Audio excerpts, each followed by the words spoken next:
In today's video, I'm going to teach you how to log into Strava. By the end, you'll be comfortably signed in and ready to see your activity feed and stats. First, open the Strava app on your phone. If it's your first time opening it, you'll land on a welcome screen. Look for the Log In option and tap it. This brings up your sign-in choices so you can pick what works best for you. You can sign in with a Google account, a Facebook account, an Apple account, or with your email and password. Choosing a connected account like Google, Facebook, or Apple is quick and secure. When you pick one of those, you may see a prompt asking you to select the account you want to use, and you might be asked to confirm your identity with your usual device method, like a passcode or biometrics. That just verifies it's really you.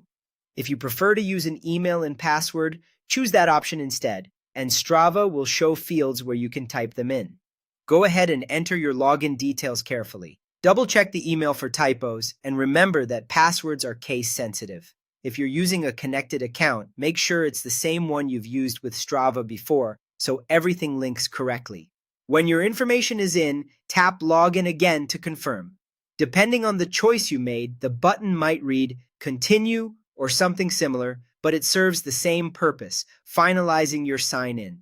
After a moment, you'll arrive at your Strava dashboard. This is your home base, where you'll see your recent activities, friends' updates, and shortcuts to record new workouts.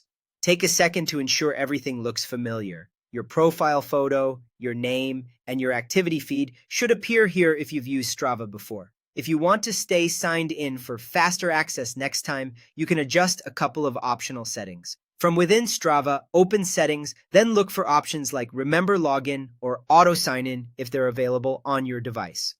Turning these on helps you skip the sign-in screen the next time you open the app. This is especially handy if you use Strava daily. Just keep in mind, if you share your phone or use a public device, it's safer to leave these options off. That's all it takes. Open Strava, tap Login, choose your preferred sign-in method, enter your details, and confirm. Then, if you like, enable the settings that keep you signed in. You're now ready to explore your dashboard and get moving.